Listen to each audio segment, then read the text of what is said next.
നിയമസഭാ സമ്മേളനത്തിൽ രാഹുൽ മാങ്കൂട്ടത്തിന് പിന്തുണയുമായി കോൺഗ്രസ് നേതൃത്വം. മാങ്കൂട്ടത്തിൽ നിയമസഭാ സമ്മേളനത്തിൽ പങ്കെടുക്കുന്നതിൽ തടസ്സങ്ങളില്ലെന്ന് KPCC അധ്യക്ഷൻ സണ്ണി ജോസഫ്. പങ്കെടുക്കുന്ന കാര്യത്തിൽ രാഹുൽ തന്നെ തീരുമാനമെടുക്കട്ടെ എന്നും KPCC അധ്യക്ഷൻ. അതേസമയം ഘടകകക്ഷികൾക്ക് ഇക്കാര്യത്തിൽ അതൃപ്തിയുണ്ട്. വിവരങ്ങളുമായി നൃപൻ ചക്രവർത്തി തിരുവനന്തപുരത്ത് നിന്ന് ചേരുകയാണ്. നൃപൻ, നേരത്തെ സണ്ണി ജോസഫ് അല്പം മുമ്പാണ് പറഞ്ഞത് നിയമസഭാ സമ്മേളനത്തിൽ രാഹുൽ മാങ്കൂട്ടത്തിൽ പങ്കെടുക്കുന്നതിൽ തടസ്സങ്ങളില്ല. ആദ്യം തന്നെ ഇതുമായി ബന്ധപ്പെട്ട് വിവാദങ്ങൾ ഉണ്ടായപ്പോൾ നിലപാടെടുത്തത് കോൺഗ്രസ് നേതൃത്വം നിലപാടെടുത്തത് യൂത്ത് കോൺഗ്രസ് അധ്യക്ഷ സ്ഥാനത്ത് നിന്ന് മാറ്റുന്നു, അതിനുശേഷം പാർലമെന്ററി പാർട്ടിയിൽ നിന്ന് പുറത്താക്കുകയും ചെയ്യുന്നു. പക്ഷേ ഇവിടെ ഇപ്പോൾ ജനങ്ങളെ പറ്റിക്കുന്ന ഒരു നിലപാടിലേക്ക് കോൺഗ്രസ് നേതൃത്വം പോവുകയാണ്. പാർലമെന്ററി പാർട്ടി അംഗമല്ലാത്ത ഒരാൾ അവിടെ നിയമസഭാ സമ്മേളനത്തിൽ പങ്കെടുക്കുകയാണ്. കോൺഗ്രസ് സമ്മതം മൂളിയിരിക്കുകയാണ്. ഘടകകക്ഷികൾക്ക് അതൃപ്തി ഉണ്ടെങ്കിൽ പോലും. എന്താണ് വിവരങ്ങൾ?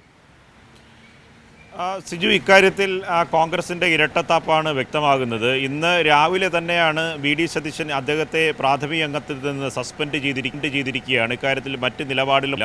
ആ പാർട്ടിയുടെ നിലപാട് സണ്ണി ജോസഫ് പറയുകയും ചെയ്തു. പക്ഷേ അക്കാര്യത്തിൽ VD സതീശൻ ഈ പങ്കെടുക്കുമോ എന്ന ചോദ്യത്തിന് വ്യക്തമായ മറുപടിയും പറഞ്ഞിരുന്നില്ല. പക്ഷേ ഇപ്പോൾ സണ്ണി ജോസഫിൻ്റെ പ്രതികരണത്തിൽ നിന്ന് വ്യക്തമാകുന്നത് നേതാക്കൾ നേരത്തെയുള്ള നിലപാടിൽ നിന്ന് ആദ്യഘട്ടത്തിൽ ഈ വിവാദം ഉണ്ടായപ്പോൾ എടുത്ത നിലപാടിൽ നിന്ന് പിന്നോട്ട് പോയിരിക്കുന്നു. പലതരത്തിലുള്ള ന്യായീകരണങ്ങൾ UDFൻ്റെ കൺവീനർ അടൂർ പ്രകാശും അടക്കമുള്ള നേതാക്കൾ നിരത്തിയിരുന്നു. അതുകൂടി സാധൂകരിക്കുന്നതാണ് അദ്ദേഹത്തെ നിയമസഭാ സമ്മേളനത്തിൽ രാഹുൽ മാങ്കൂട്ടത്തിന് പങ്കെടുക്കുന്നതിന് ഒരു തരത്തിലുള്ള വിലക്കുമില്ല എന്ന സൂചനയാണ് നൽകുന്നത്. അങ്ങനെയാണെങ്കിൽ രാഹുൽ മാങ്കൂട്ടത്തിൽ വ്യക്തിപരമായി അദ്ദേഹത്തിന് തീരുമാനമെടുക്കാം എന്ന തരത്തിലുള്ള സാങ്കേതികത്വമാണ് KPCC അധ്യക്ഷൻ സണ്ണി ജോസഫ് പറയുന്നത്. പക്ഷേ വിവാദമായി പലതരത്തിലുള്ള ആരോപണങ്ങൾ വന്നു. അദ്ദേഹം കേസിലെ പ്രതിയാണ്. ക്രൈംബ്രാഞ്ച് കേസ് സംബന്ധിച്ച മൊഴിയെടുപ്പ് നടത്തുന്നു. കൂടുതൽ വെളിപ്പെടുത്തൽ വരുന്നു.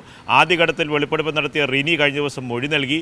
കൂടുതൽ അതിൻ്റെ കേസുമായി ബന്ധപ്പെട്ട കൂടുതൽ വിവരങ്ങൾ കൂടി പുറത്തു വരുന്ന സാഹചര്യമാണ്. പക്ഷേ അദ്ദേഹത്തിന് നിയമസഭയിൽ പങ്കെടുക്കുന്ന കാര്യം രാഹുൽ മാങ്കൂട്ടത്തിൽ വ്യക്തിപരമായി തീരുമാനിക്കാവുന്നതാണ് എന്ന് പറഞ്ഞൊഴിയുകയാണ് KPCC അധ്യക്ഷൻ സണ്ണി ജോസഫ് ചെയ്യുന്നത്. ഇതുമായി ബന്ധപ്പെട്ട് സൈബർ ഗ്രൂപ്പുകളിൽ വ്യാപകമായ അതിക്രമം പാർട്ടി ലീഡർഷിപ്പിലെ പ്രധാനപ്പെട്ട നേതാക്കൾക്ക് എതിരെ തന്നെ രാഹുൽ മാങ്കൂട്ടത്തിനുമായി ബന്ധപ്പെട്ട ഷാഫി പറമ്പിലിൻ്റെ നേതൃത്വം വഹിക്കുന്ന സൈബർ ഹാൻഡിലുകളിൽ നിന്ന് തന്നെ പലതരത്തിലുള്ള ആക്രമണങ്ങൾ ഉണ്ടാകുന്നു. ഈ സമ്മർദ്ദം കൂടി നേതാക്കൾ ഭയപ്പെടുന്നുണ്ടോ, അവർക്ക് നേരെയുള്ള സൈബർ ആക്രമണത്തിലേക്ക് കാര്യങ്ങൾ പോകുമോ എന്ന ആശങ്കയാണോ എന്നറിയില്ല. സണ്ണി ജോസഫ് ഇപ്പോൾ നടത്തിയ പ്രതികരണത്തിൽ നിന്ന് വായിച്ചെടുക്കേണ്ടത് അതാണ്. ഇക്കാര്യത്തിൽ കോൺഗ്രസിൻ്റെ ഇരട്ട മുഖമാണ് വ്യക്തമാകുന്നത്. ഒരു തരത്തിൽ സംഘടനയ്ക്കുള്ളിൽ നടപടിയെടുത്തു എന്ന് പറയുക, സസ്പെൻഡ് ചെയ്തു എന്ന് പറയുക. ആ സസ്പെൻഡ് ചെയ്തത്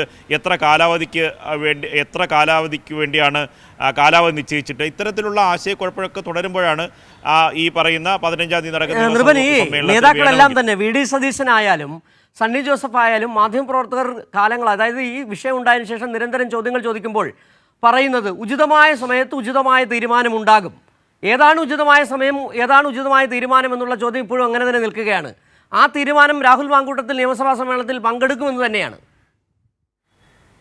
സണ്ണി ജോസഫ് ഇപ്പോൾ പറയുന്നതനുസരിച്ച് വ്യക്തിപരമായ അദ്ദേഹം തീരുമാനമെടുക്കാമെന്നാണ്. വ്യക്തിപരമായി ഇനി രാഹുൽ മാങ്കൂട്ടത്തിൽ പങ്കെടുക്കുമോ പങ്കെടുക്കില്ലേ എന്ന കാര്യം തീരുമാനിക്കേണ്ട അദ്ദേഹമാണ്. പക്ഷേ സ്പീക്കർക്ക് ഇതുവരെ കത്ത് നൽകിയിട്ടില്ല.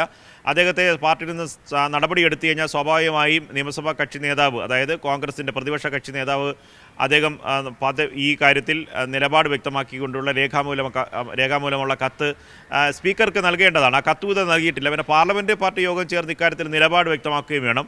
പാർലമെൻ്ററി പാർട്ടി യോഗം ചേർന്നില്ല. സാധാരണ നിയമസഭാ സമ്മേളനം ചേരുന്നതിൻ്റെ രാവിലെ ആണ് പാർലമെൻ്ററി പാർട്ടി യോഗം ചേരുന്നത്. അതുകൊണ്ട് ഇത്തരത്തിലൊരു പ്രധാനപ്പെട്ട വിഷയത്തിൽ ഇതുവരെ അങ്ങനെയാണോ തീരുമാനിക്കേണ്ടത്, ആ ദിവസമാണോ രാവിലെ സ്പീക്കർക്ക് കത്ത് കൊടുക്കേണ്ടത് എന്ന കാര്യങ്ങളിലൊക്കെ തന്നെ ആശയക്കുഴപ്പം തുടരുന്നുണ്ട്. ഇത് കോൺഗ്രസ് എടുക്കുന്ന നിലപാടിനെ സംബന്ധിച്ച് വ്യക്തതയില്ല എന്നതിൻ്റെ സൂചനയാണ്.